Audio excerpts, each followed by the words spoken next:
This is the Read to Lead podcast, episode 417.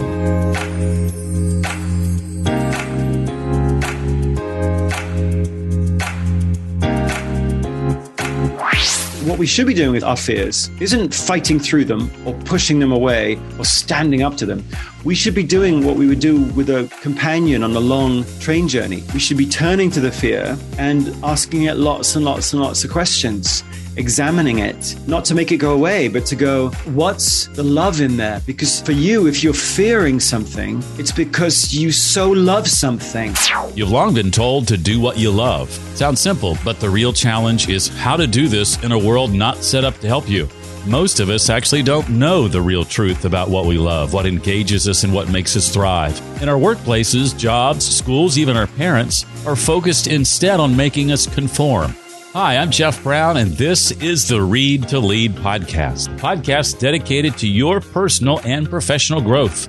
Each week, I interview another leadership or professional development author, and we talk about their latest book and their insights on a multitude of topics. Because I believe that if you want true success in business and in life, then intentional and consistent reading is, of course, a must. I am delighted to tell you that my guest today is someone I've wanted to interview since this show began. I first became familiar with his work 15 to 20 years ago when I saw him speak at a conference. His name is Marcus Buckingham, and his new book, out today, is called Love and Work: How to Find What You Love what you do, and do it for the rest of your life. I'll be asking Marcus to share about how the key to finding what you love might be right under your nose, the you-ness that you were born with and how it's not caused by your experiences growing up, what a healthy career really looks like, and lots more. Well, I just returned from a fantastic trip in Virginia. That must be where I got this scratchy throat and cold, I'm guessing. But I had a chance to get in front of the Virginia Council of CEOs one day and then spoke to the Richmond chapter of the National Speakers Association the next day, and boy, was it fun. I've always been told that the marks of a good talk and training are lots of questions, and I got plenty at both events. And thanks again to Scott McRoberts and Christopher Jones for making it happen. If you'd like to inquire about having me speak at your event or doing some in-person training for your team, you can reach out to me directly. It's jeff@readtoleadpodcast.com. That's jeff@readtoleadpodcast.com. Well, Marcus, it is a delight to have you. I've been wanting to do this a long time. Welcome officially to the Read to Lead podcast. Thank you very much, Jeff. I first became familiar with your work. I think it was about 15 years ago. I was attending remotely the Global Leadership Summit, and you were speaking. And that's how I became familiar with Strengths Finders and some of your other work. Well, I was reading your book over the weekend, and I come to this phrase that says, one summer in June 1978, and then a little aside where you say I was 12. And I can do that math. I was like, 1978, I was 12 in 1978. We're about the same age. And out of curiosity, I asked the Amazon Echo device next to my reading chair behind me. I don't want to say her name because she'll start talking. What's the birth date of this author, Marcus Buckingham? And I fell out of my chair when she told me, because you and I have the exact same birth date. Stop it. Totally serious. You're January the 11th, 1966? Yes, I am. That's auspicious. You're a Capricorn. You're with all the confusion and stubbornness that implies. That's yes. Great. I've actually never met anybody who has the same birthday as I do. So this is a me first. It's a me first for me too, and it made me think, gosh, I should ask that question of the device behind me with every guest I interview. Maybe this has happened before, and I'm just not aware of it. That's so great. I always kind of like January 11th. I don't know why. I seem to get a lot of joint Christmas and birthday presents. I don't know. Did that happen to you too? Yeah, I did. Yeah.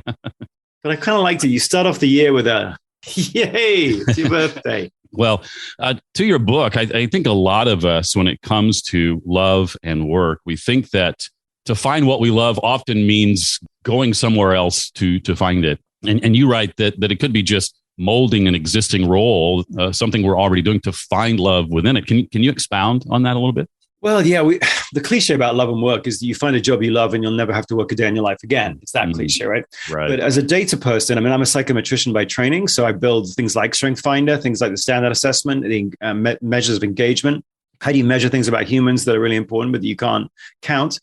And if you look at the data on love and work, there's actually no data at all that I've seen that shows that the most successful people, the people who are truly thriving as doctors, teachers, lawyers, salespeople, love all they do. there is, that sounds like a great aspiration, but you actually look at the data. There's nobody that says that. However, if you look at a study group of highly successful people and a contrast group of less, and you do that again and again and again across multiple studies, you do find that the two questions that really differentiate high performing from low performing are, I had a chance to use my strengths every day last week, and I was excited to go to work every day last week, which means that there's something that these highly successful people are doing every day. There's some joy, some love, some passion they're finding in what they do every day, which leads to the conclusion that the most successful people don't necessarily love all they do, but they do find the love in what they do. They find activities, moments, situations that seem to lift them up, that seem to be those kind of occasions when they vanish into what they're doing. They're invigorated by what they're doing. Very specific things, activities, moments, situations.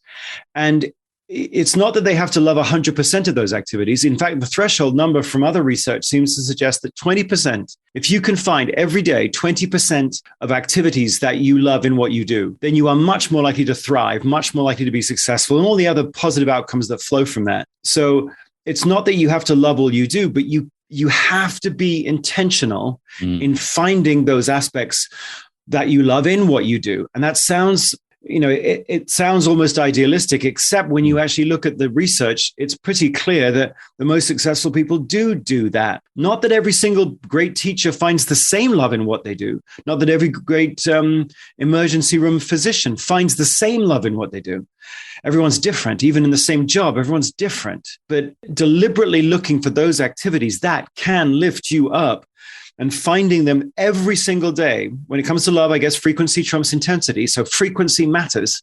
But if you're doing that every day, you are enabled to move through your life and indeed your working life in a way that nourishes you. No one teaches you how to do this. We absolutely should. We can talk about education later, but that's what the most successful people seem to be able to do. Don't love all you do. That's impossible. Find the love in what you do, and then your days are nourishing. You mentioned teachers. Some of the most impactful people in my life have been teachers. My sister's a teacher, fantastic teacher. It's not the caring and well-meaning educators that are the problem. When it comes to education, I think it's the kind of the way we're doing it. I don't disagree with you that school has managed to drain love from our lives. It certainly was the case for me. School actually drained the love of reading out of my life. And I had to, thanks to Seth Godin, had that flame relit later as an adult and in books from people like you. How do we address that? How do we fix that? Can we fix that? What are the things that school particularly and work too is doing to drive these things out of? What we've got right now is a situation where basically the feelings that you had from 0 to 5, that your parents saw in you from 0 to 5, that you're unique, that you were born distinct and different from even your brother or your sister or your closest relatives that you might have grown up in the same house with. You're different. And nature and biology loves variety. And you're born with what turns out to be more synaptic connections in your brain than there are stars in 5,000 Milky Ways. You have an unbelievably filigree and complex and precise network of synaptic connections in your brain, which leads you to love some things. I love confronting others. Over here, I'm impatient with the fact that somebody doesn't walk fast enough on a street. I love standing up in front of a group of people and trying to persuade them to do what they didn't intend to do. All those things are very specific to me. You may hate all of those things, nothing to do with our gender or our race or our exact same age or anything like that. But the very things that invigorate you might frustrate me. And the same is true for my brother or my sister. And your parents, or our parents, your parents, they knew that so early. But at 5, all the really interesting and unique things that your parents were beginning to sort of pick up on and be intrigued about. You get to school, and school, frankly, is set up where all learning is outside in. It's not inside out. Almost all learning is information transfer and confirmation through standardized testing. So we will teach you by informing you of stuff, and then we will test you to see how much of that stuff you've retained. And the best student is the fullest one, the one with the best test scores. And that goes on all the way through high school up into college, where who you are as an individual and how you can channel and contribute who you are as an individual is irrelevant. Actually, it's not just irrelevant. It's an impediment to you getting the standardized test scores that enable a college to maintain its brand. Now, what's interesting about all of that is that actually workplaces would want you to graduate into them knowing very clearly where you are at your best, not where you're the best. That's a whole different question, but where you are at your best, where you can contribute the most. They would want you to be able to join teams and actually be able to articulate, hey, this is where you can turn to me the most. This is where I really light up. This is where my brain works fastest. And the flip of that, this is where I'm going to need help over here, or this is where I'm a bit like a deer in the headlights. If workplaces need anything at all, they need people who have self-mastery at teaming. Unfortunately, and actually you're beginning to see signs of this, where the workplaces are beginning to be super frustrated with colleges and schools. Sadly for the workplaces, they're not getting those kinds of graduates. We have 10 years of geometry and 0 years on you as an individual. So where it begins, I think, is parents, workplaces, and students have to come together as a coalition and go, we need some self-mastery courses. We need the schools to be inquisitive, at least inquisitive, about the uniqueness of each child. Not to be narcissistic, not to be self-involved, but so that that child can make a contribution. That's a very simple thing to ask. By the way, it turns out, because we've done a whole bunch of research on this, students as young as 9 or 10 years old can be taught how to use a regular day at school to begin to identify that which they love and to begin to write down that which they love and to begin to then see each other through the lens of that which they love and that which the other person. I mean, you can actually teach kids without much of a budgetary increase at all on skills like that. If we were to do that, the kids would be better served. They wouldn't be on Adderall as much. They wouldn't have as much Xanax to take the edge off the Adderall. But also the workplaces would be served because we'd have more self-reliant, more self-mastery in our workplaces. And that's a good thing. Now, this is something you refer to in the book as Youre Weird, right? W-Y-R-D, this noun, this you-ness that you're born with. You're saying it's, if I'm understanding you correctly, it's not caused by our experiences growing up. These are synapses that we're born with. I mean, that's a revelation for a lot of people, is it not? Yes. The idea that, who are you? And that's an interesting question, isn't it? Who are you?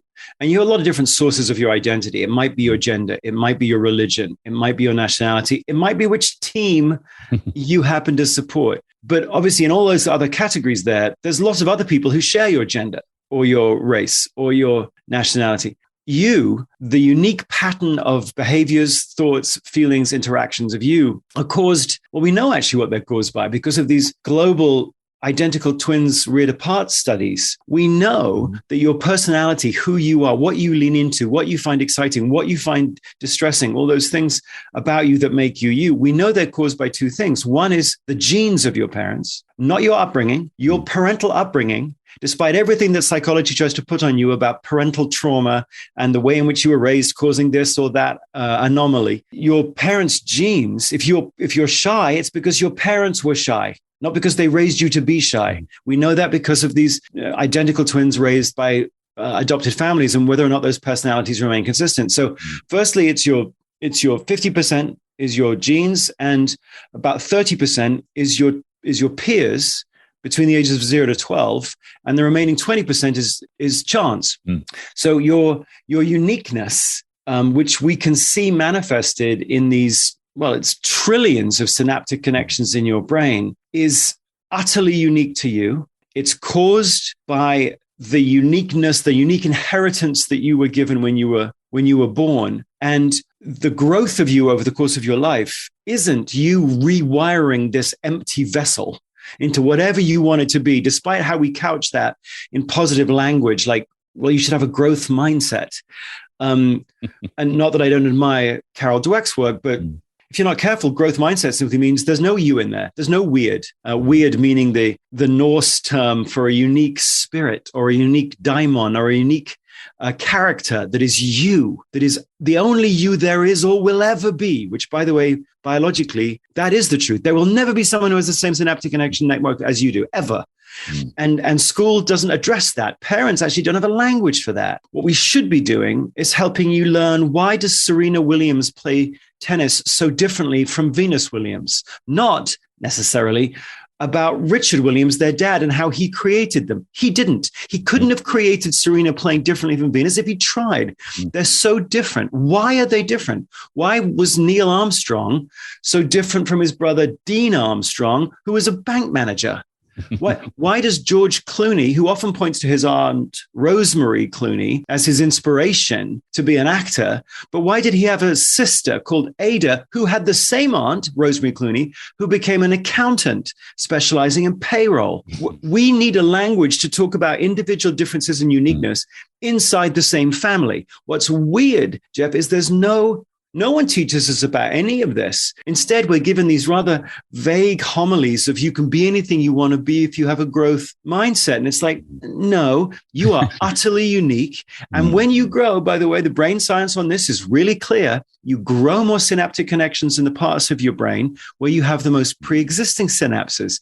That means, yes, you grow, but you grow into a more defined, hopefully more contributive version of you. George Clooney doesn't grow into Ada or vice versa, no matter how much of a growth mindset you have. So the fundamental question of who the heck are you and how do you contribute it? We give our 15-year-olds nothing on this. We give our 7-year-olds nothing on this. And at work, we give our 27-year-olds nothing on this. And as a result, we have engagement levels in the mid-teens, resilience levels in the mid-teens, and drug and alcohol abuse at work at sky-high levels. We've completely missed the uniqueness of individuals as the starting point for any kind of learning or any kind of productivity at work. Yeah, I could listen to this all day. I really could. I'm fascinated by your research and what you've discovered here. We're sort of dancing around this idea of red threads. There's a questionnaire from the book. When was the last time? And then several questions. How can we both discover and utilize these red threads to explore the path for us in work and in life? What's beautiful about this, Jeff, is like it's all very well for me to say to someone, like, you've got a weird inside you. There is a uniqueness inside of you. And it's really, really, really complicated. And no one will ever be quite you again, ever. But then that's kind of intimidating. So the person's like, well, I can't see that because I'm just inside of me. I'm just walking around, breathing. Well, it turns out that life's given you these great clues to who you are.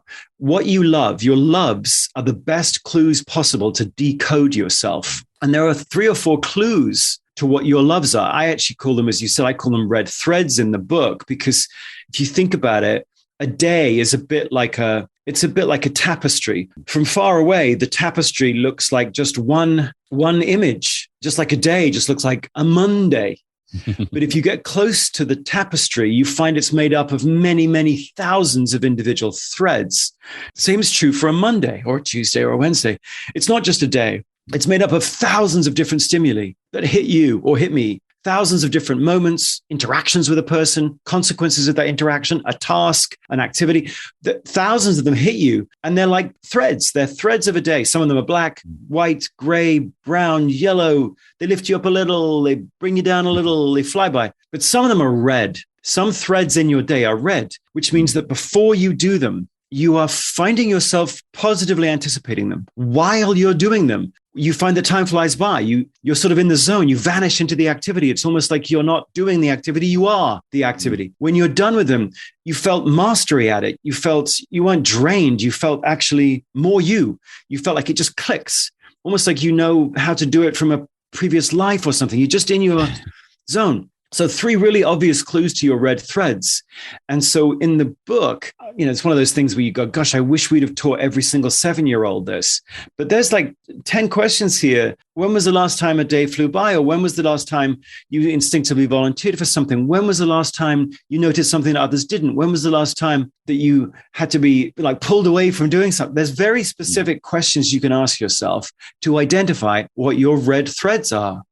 And of course, if you want to have a more successful, more fulfilling life, you don't have to look up at 30,000 feet and find your purpose. You have to look at 5 feet and go, today, it's a Monday. I know I could wake up and think of all the to-do things I'm supposed to get done today and try to survive the day and get through the day. But maybe it'd be better if you woke up every morning and went, okay, yes, there's some stuff to do, but what are the red threads I could find and weave today? I don't need a fully red tapestry. 20% red threads apparently seems to be a threshold number. You get 20% red threads every day, you have a totally different life. And it's right there in front. I mean, no one's taught you how to do this because no one's bothered, even in the world of positive psychology, no one really dives into the specificity of your red threads, but they're there. And so if you could wake up every morning and intentionally go, what red threads could I find and weave today? Yes, you might be in the wrong job. Okay. But 73% of us say we have the freedom to modify our job to fit ourselves better. So you could even start, even if at some point you might think, I've got to find a different job. Okay, that's fine. But you have to start from where you're at.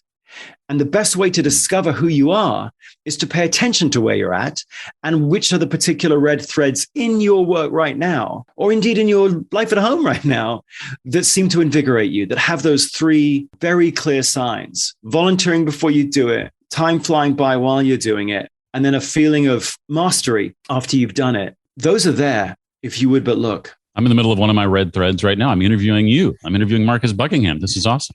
Well, I have the same thing, funnily enough. It's like, you don't necessarily know all of your red threads right at the outset. You keep experimenting. And that's why I say in the book that a career is a scavenger hunt for love. You're scavenging. It's not a career ladder. It's not a lattice. It's not a jungle gym. You are scavenging around looking for red threads. I'm loving this. I think you're loving this. And that's specific to us. There might be some people who would hate doing what we're doing. And yet that individuality that each of us has is expressed through very specific activity, very 5-foot level. Oh, that 20 minutes there was a totally different 20 minutes than the 40 minutes afterwards. Okay, what's that?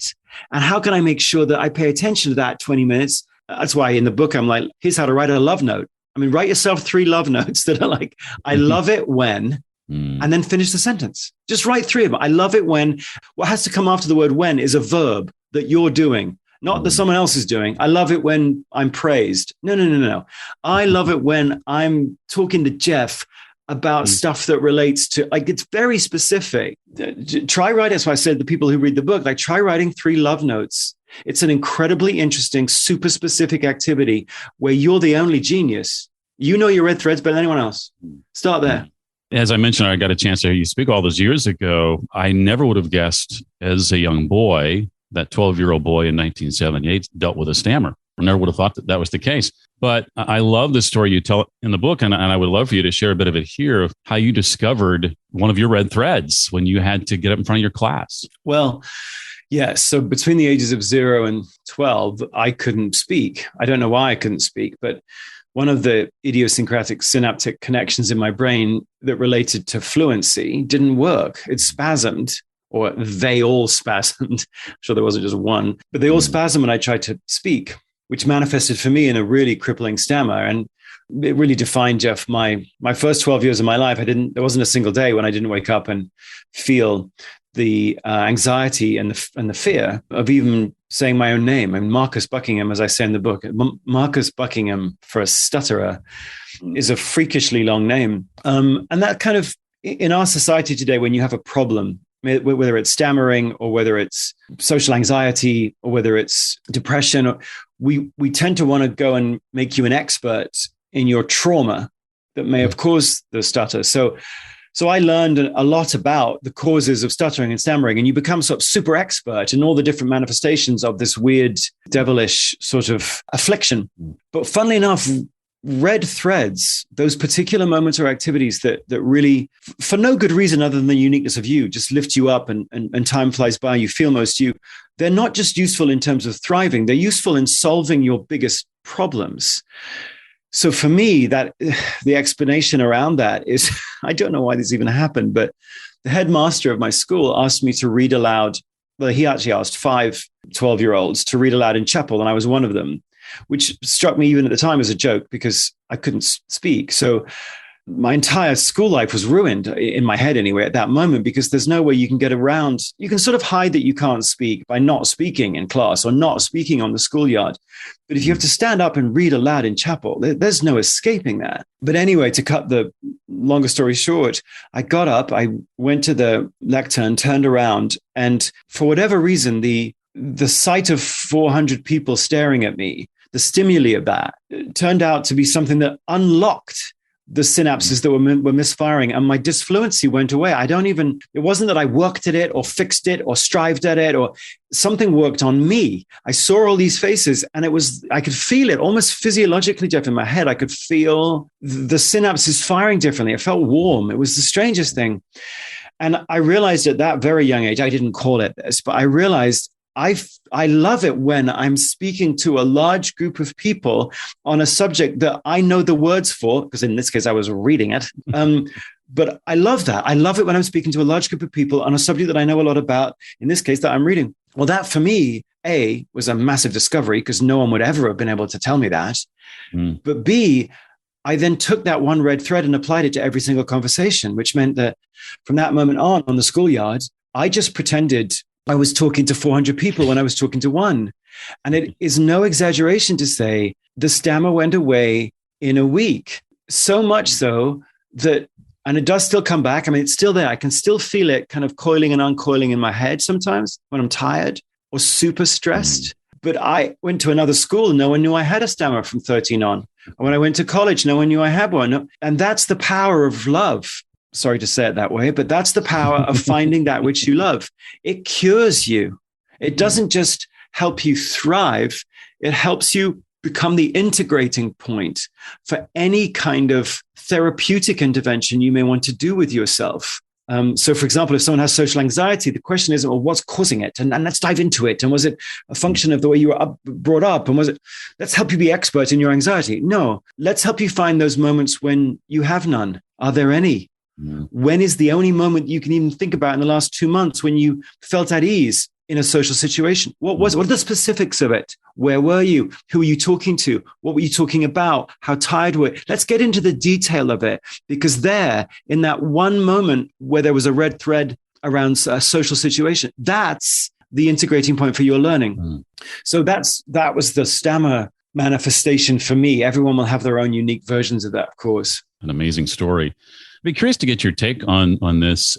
I used to be someone in high school and in college and in the beginnings of my work life that I dreaded any form of public speaking. Getting up in front of a room full of people and having to speak was great one-on-one, the opposite of you. But there was a point in my career where I realized that skill was something I was going to need to cultivate and learn and get comfortable with, and eventually did. And it's now become, I just got back from a speaking gig in Virginia, speaking to a room full of CEOs, stood in front of the National Speakers Association of Richmond, not intimidating at all, even though it sounds like it might be a room full of other speakers, professional speakers. But I had to learn, I felt, to get over that, to get better at that, and built myself a curriculum and broke public speaking down into subcategories and read about them and practiced what I learned and all of that. And I've gone from hating it, detesting it, fearful of it, to absolutely loving it. What would you say was going on there? That transformation is very, very different than what you just described. Yeah, well, obviously, in terms of people's lives, we have values, the things that are important to us. And the best goals, of course, are goals that come out of your values. They're not goals imposed on you from above. We don't necessarily need a SMART goal or a key results areas goal or a MBO goal. We just need goals that are set by ourselves. Any goal that's not set by you is an ungoal. So if you, for yourself, whatever caused you to go, I want to be better at public speaking, whatever caused that came out of a value that you have. It feels, I'm sure to you, or felt at the time, super authentic to you. Challenging because you couldn't figure out how to do it, but it was a manifestation of a goal. Well, in terms of this love and work approach, what if I was coaching you back then? First of all, I would go on, why is that a manifestation of a goal of yours? It's not that you're just sort of blindly trying to get good at all sorts of things you find bad or challenging. You've said to yourself, I want something, and public speaking is a way to get that. So it became important to you. So that was the first thing you did. But the second thing would be like, okay, what are the moments that you, so there's two things that you got to think about. One is, what for you are the moments where you have found your authenticity in front of people? Was it 2 people? Was it 3 people? When did that last happen? What were you doing? What were you talking about? What was the context? Have you ever had a time when people said, that was, wow, that one of the great signs of a red thread is other people going, whoa, and you were sort of singled out for something, for praise, for some part of that. Was there any part of that? And so let's dive into that so that we can see who you are as any kind of speaker. And then secondly, how do you best learn? What is your red thread for mastery? Is it breaking it down into steps, reading all about it, putting it into a sequence, and then practice that sequence, which for you, by the way, might sound like, well, how else would anyone learn anything? There's a jamillion different ways to learn. So for you, as you just said, you went like, read all about it. I am a competent in my own head. So I need to figure out what the steps are for this section, this section, this section. I practice each section. And what I find is gradually my sense of mastery for this sequence grows. Then the persona I'm stepping into, in a sense, is a persona of mastery, because I've found my own way of learning this particular skill that I want to learn. So that's what you've done there. You've said, this is a particular skill that needs addressing because it'll help me get my goals. And then what is it about me that's most me around this? Because by the way, as you've probably seen, there's no worse a speaker than someone who thinks they've learned the steps, but they don't know who they are in it. They don't know who they are for people. When you stand up in front of people, like you and I went to the GLS, whenever it was, 20 years ago, 15 years ago, there are some speakers on those stages who are so different in terms of how they do it, but they're all incredible because they stand so strongly inside their own skin. You've obviously done that in your way. You've figured out those moments when you are most you, then you've figured out how you learn, and you've applied those two things together to create some new competency for yourself. That's how we should all do it. There are no 6 steps to public speaking. There aren't. There are a million different ways of public speaking effectively, just as there are a million speakers. You have to find yours, which obviously you did, independent of any help from someone like me. Well, there's been a couple of times I've been invited on stages where I was like, is this an accident? Did they mean to invite me? I'm not sure. I'm an expert in that. And I dealt with, at the time, what I thought was imposter syndrome, and all those fears of public speaking came back. But I think maybe it was more of, I recognized that as me not being able to step into me, as you were saying, as much as it was about imposter syndrome. I don't know. Well, it's funny. We talk a lot about fear in the book, right? Because fear, we're told that we should fight fear, that fear is the opposite of love, that we should strive for a life without fear, break through the fear. And yet, as you've just described, living a life without fear is not a human life. We all have fear. Fear is really important from an evolutionary standpoint. That particular psychological construct we call fear, which manifests in the brain as sort of flight or fight, serotonin and cortisol, flooding adrenaline. That's a human thing. But the advice to fight fear or push through it is misleading. Fear is actually one of, I shared 3 other signs of love, but fear's a really good one too. Fear often, when you feel that fear, it's a messenger of that which you love. Where there's no fear, there's no love. So what we should be doing with our fears, isn't fighting through them or pushing them away or standing up to them.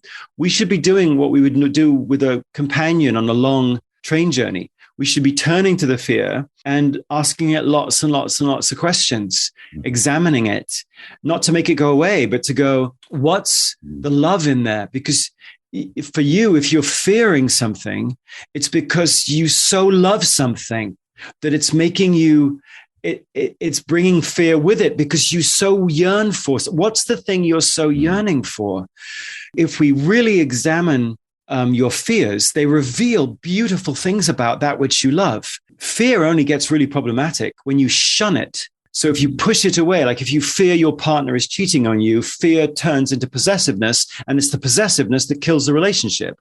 Or if you fear that new job that you might take and fail at because of imposter syndrome, then fear shows up as stagnant, overly cautious work, which prevents you from moving forward. And that's what kills your career. So fear shunned metastasizes into really bad things. Fear examined is like, well, wait a minute. Why did you get imposter syndrome in that moment? Oh, because you actually in this case, you probably so want to convey something that you know in your heart you have to share, and you so want to share it in a way that's compelling. Well, that shows up as fear because you might not do it, and you might think that they might. So it shows up in all sorts of ways. But the fear itself is really worth examining because it reveals that which you love. And then all of a sudden you have power, which I'm sure you did. You suddenly step into your power and you go, you know what this is? This is just me so yearning to be me for these people. Okay, well, what's that? Who am I? Because I'm the only me there is. So if they got someone else, fine, go get someone else. But they got me. So so that fear sorry to go on about this but it's so powerful. That fear led you, I imagine, to be the most authentic, most powerful, most distinctive version of you for them. Okay, that's cool. And it's taught me too to be more that in future presentations. Even when I feel like an expert on whatever the topic happens to be, I can channel that for the future. Which is why you should listen to people's reactions of you, but not their feedback. Super important distinction between reactions and feedback. Feedback is pernicious. Everyone says we should learn how to give it and receive it. No, we shouldn't. Most feedback simply is somebody else telling you that you would be better at being you if only you were more like them. But of course, that's not how learning happens. Learning isn't them pouring their wisdom into you. Hey, look, here's what you should do to be better because you have blind spots and I see them. No, this person doesn't see them. This person is as blind as you are. What they do have, though, like ignore the feedback, they do have a reaction. So if you're giving a presentation, right, and you find that somebody comes up to you afterwards and says, I got lost by that part of it. Okay, that's a reaction. You can't say, well, you didn't get lost, because they did get lost. Or if they came up to you and they went, you know what, that ending where I just couldn't, I wished you'd have kept going with that because it was so great, which sounds like praise, but really it's a reaction. And what you should be doing is I should be doing going, what was it about that? If you don't mind my asking, like which thing kind of grabbed you? And that's not you fishing for praise. That's you going, that reaction clues me in to who am I for people when I'm at my best? Okay, that's just you using their reaction to help you learn who you are for people. The problems come when people try to cross the feedback bridge and start telling you how to be a better version of you, which other people simply cannot do. So one thing in the book we talk a lot about is the devilish nature of feedback. It seems so jolly good, but deep down it's smothering. But people's reactions, that's fascinating because it does lead you to go, and it's a very interesting question to go, who am I for people? And even now, if you and I was just sitting around having coffee, I would keep saying that. If you were asking me career advice, I would keep saying that to you. Do you really know who you are for people distinctively from any other voice out there? And anytime that weird imposter syndrome sort of pops up, you can stop and go, wait a minute, no one can be an imposter of me because I'm the only me there is. So the question isn't imposter or no imposter. The question is, do I know who I am for people? Yeah, you get into that. That's a really interesting, you'll never be a perfect version of yourself, but you'll be the most powerful version of yourself when you are super curious about who that is and what that is. And that I think is how, gosh, it'd be such a powerful thing, wouldn't it be, to teach an 11-year-old about that? Because all the way through your teenage years, all on up, you've got imposter syndrome screaming at you left, right, and center. And I want to pull out something you said. It's important to understand that these fears, they're not supposed to go away. We think we're supposed to conquer them. The butterflies are still there. We just, through your work, we can find a way to get them to fly in formation, maybe is a way to think about it. Yeah, that's a lovely image. Not unique to me. I'm stealing that from somebody else, and I wish I could tell you the name. Another thing I want to steal is fear minus death equals fun. Because I think that if death isn't the worst that can happen, oftentimes when you lean into that fear, there's fun on the other side, right? Well, yeah. And it's actually that if you find, we're often told, step out of your comfort zone. But actually, there's an awful lot of things that are really uncomfortable that you should never do, that make you look weird and wrong and you're totally legit for going, I don't want to do that. That doesn't feel like me at all. The choice in life isn't comfort or no comfort. It's love or no love. You have one cup. You're trying to fill it with love, whether it's from the domain of your personal life, the domain of your hobbies, the domain of your faith, the domain of your work. You're trying to fill this cup with activities, moments, people, situations that you love. The path of fear is also the path of love.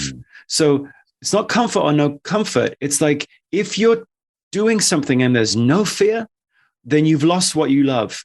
Because anything that has love in it has twinges of fear in it because you are so passionate about it, because you're so in it, because you're invested. It's like you're going to take it personally when you're doing things that you love. And that's great. People always say, well, don't take it personally. No, I mean, you should take it personally, not in a way that stagnates you and stops you. But if you are doing something and you've lost all fear, then you've lost all love. and all the good things that come with that. We know that when you're doing something that you love, the chemical cocktail in your brain, it's a wonderful cocktail of vasopressin and oxytocin and anandamide and norepinephrine. And it looks very much like, by the way, the chemical cocktail in your brain when you're actually in love with someone. But we know that when that chemical cocktail is sort of flowing through your brain, your cognitive functions perform better. You are more accurate in picking up the emotions of others. You are more resilient. You are more forgiving.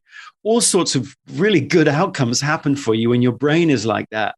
So if you are living a life with no fear, then you're living a life with no love. And if you're living a life with no love, then you are under leveraging yourself. You're a lesser version, a more brittle, more fragile version of yourself. Fear isn't the enemy. Fear is a messenger. It's like pain for the psyche. It helps you know where to focus. I love that. Let's turn to work for a second in the time we have left. What do great work relationships look like when your coworkers are cued into some of your loves? Well, obviously, first of all work is teamwork. I mean, we know that from data where north of 80% of people said they do most of their work on teams. We also know that from archaeology. The oldest painting that humans have ever found is a painting of a team in an island, Sulawesi in Indonesia. It's 50,000 years old, and it's a picture of a team. It's the oldest painting we've ever found. Humans are really good at working together. And in fact, contrary to what we say about teams, where we say there's no I in team, the point of a team is to show you that you're not that important, or you're not as important as the team. We actually designed teams originally 50,000 years ago to make use of the fact that we're all so different. And the team was this cutting edge technology at the time to pull together different people's weird, right? Different people's uniqueness. Teams make homes for weirdness. So that's the first thing we should all know. At work, we are working on teams. And teams aren't about homogeneity. They're not filled with well-rounded people. The team's well-rounded precisely because each individual on it isn't. And so what you're looking at in the relationships you have with teams, frankly, is awareness. You want to be able to join a team and say, here's what you can rely on me for. Here's what I love people to turn to me for. Here's where I'm at my best. And then over here are some of my non-red threads. Here's where I really will need your help. Here's where I'm going to need your collaboration. Here's where I might need your patience. Those are the kind of relationships on the best teams where people aren't bragging. They're not saying I'm the best at, but they're sharing, I am my strongest when I'm doing these things, just FYI. And I don't need to be doing 100% of them, but I want you to know my primary contribution to this team is going to be weaving these threads. And over here, I'm going to need your help with some of yours. When we've got relationships like that at work, we do extraordinary things where my awareness of what you're aware of about what I'm aware of, if you follow that, leads to trust. And it leads to collaboration. It leads to innovation. All the good things we want come about when you have teaming like that. What do you say to the phrase work-life balance? What's your take on that? Well, it's a really weird phrase because, first of all, balance. I mean, if you say to someone, you got to get work-life balance. Number one, we know balance is almost impossible to find. It's that one tiny moment when everything is sort of perfectly in balance. So first of all, you're setting someone up to fail. But second, balance is a stagnant state. If you ever found that moment where everything was perfectly, your family, your work, your grandparents, your kids, your community, if it was all perfect, like 3 p.m. on a Thursday afternoon, you'd run around to everyone going, nobody move. I got it. It's just, I got it. Got it. In fact, when you then look around at nature, you realize that nothing healthy in nature is balanced. Everything healthy in nature is moving. So for us, the same is true. We have to move through our life and derive nourishment, psychological nourishment, from the aspects of our life as we're moving through it so that we can keep moving through it. So the aspiration shouldn't be balance. Balance is stagnation. Balance is stasis. Everything in the world that's healthy is moving and is nourished by its moving. So for you, the question is, you're moving. I don't care how comfortable your bed is, as Grace Slick said, sooner or later, you're going to have to get out of it. So tomorrow is Tuesday. What are you doing? You're going to have to get out and keep moving. You're going to have to get out and keep moving. So the question for you as a mother isn't try to balance out being a mother with being a worker. It's which aspects of mothering seem to nourish you? Which aspects of mothering are a red thread for you? Which aspects of work are a red thread of you? Which aspects of hobbies, by the way, Some red threads don't lead to outstanding performance. You love them, but you can never get good enough at them to have someone pay you for them. Okay, that's called a hobby. And hobbies are love-giving things. They bring more love into your life. That's a good thing. So the real challenge for us is, how do you move through a week? Let's not go with a month. Let's not go with a year. Let's not go with a broader season. How do you move through a week and derive enough nourishment from that Monday, that Tuesday, Wednesday, Thursday, Friday, so that you can feel psychologically full at the end of the week as opposed to drained? Our challenge in life, Jeff, isn't that we don't have enough time. It's that we don't have enough energy. And so if we taught people, it's like your life, every morning it's trying to put on a show for you. Every morning, I know we don't think about life this way, but every morning it's waking up going, "Here, I'm going to show you thousands of threads today, thousands of moments and situations and contexts and so on. And I'm going to see which ones I've read of yours." Every morning it's going, da, da, da, da, da, da, da, da, like it's trying to put on a show. That means the striving shouldn't be for balance. The striving should be, can you find in that show, can you find that which you love and attend to it? That's where you'd start. Just if you ignore it, it withers. So attend to it. And then can you figure out how to weave it into contribution? Then can you mold your job so you get to do more of it? Then, to your point with public speaking, can you learn a particular competency so that you amplify it? Then maybe even people will start paying you to do it, like with you. Then maybe people will actually change your job description so that it actually leverages that to the nth degree. Like, your loves become your guide for creating a world in which, both at work and at home, you're deriving energy in a way that only you can. Okay, that's so cool. Not least because it means that if you're taking yourself seriously, if you're being curious about that which you love for yourself, and it's as mysterious and deep and rich as it is, then so must other people's loves be. And out will go these weird generalizations about other people who are maybe of a different gender or race or nationality or religion than us. Out will go those broad categories of tribalistic generalization, and in will come curiosity about that unique person. Because if you're as weird and wonderful, unique as you obviously are, then so must they be. And boy, that's a whole different aspiration, to start changing our lens to go, wow, if I respect and I'm curious about my loves, then I'm pretty quickly going to turn around and apply that same lens to these weird and wonderful people out there in the world who are not me.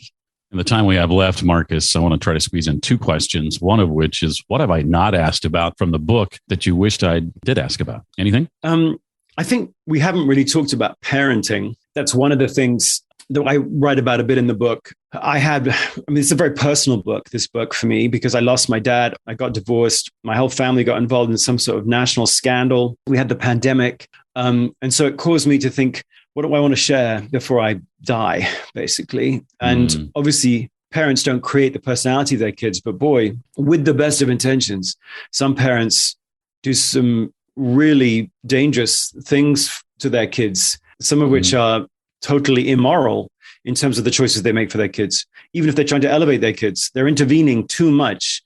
They're lifting up too much. They're protecting too much. So what we haven't talked about is, how do you create the kind of, because parenting really is space making. You're trying to create enough space to allow the kid to make choices. And when you see your kid making choices, you start seeing your kid. And if you have no choices for the kid, if you're, I call them Pac-Man parents, if you're like a Pac-Man parent, turning or yanking the joystick up and down and moving the little creature and, escaping all the ghosts who are coming, if that's what parenting is, to get to the next level and the next level, and you're the parent yanking on the joystick, then you don't see your kid, and you can't love what you can't see. We've defined parenting by outcomes, which frankly are reflecting on the parent. We have got to think differently about the point of parenting is to allow yourself to see the child. And yes, school, we can blame school all we want, but you need to put your own oxygen mask on first as a parent. You knew when your kid was born that they were unique almost from the get-go, and they can grow. To your point about public speaking, there is ways in which they can acquire different competencies, but they'll acquire them uniquely for unique reasons. And you saw that at 2. So as parents, we have to be more intelligent space makers, because you can't love what you can't see. And if you're not letting your kid make those choices, you won't see the kid. And when you're not seen at home, that causes all sorts of underlying pathologies when you go to work or in other future adult relationships the child may have. I'm actually going to stop there because we can't top that. That was fantastic. And I'm so glad you chose to address that and include that, because I think we needed to hear that today. Marcus, not just my brother from another mother, my twin brother from another mother, because we were born on the same exact day. Thank you for this book, and thank you for your time today. I so appreciate it. Well, I really, really enjoyed it, Jeff. And from one Capricorn to another, yes, this was a red thread for me too. It was a great start to this day. So thank you. As I said earlier, I loved having the chance to hear Marcus speak all those years ago. I think now you know why. You'll find a summary of this episode and links to connect with Marcus on my website, plus a link to his book and to my book. It's all at readtoleadpodcast.com/417 for episode 417. Well, it only gets better in the coming weeks as we welcome folks like Whitney Johnson, Jordan Rayner, Mark Miller, Brian Moran with Michael Lennington, Joe Saul C., and next week, Stephen M.R. Covey. We'll be digging into his new book, also out today, called Trust and Inspire. That's next time on the Read to Lead podcast. That does it for this week. I hope you'll be here next time. Until then, as always, remember, leaders read and readers lead.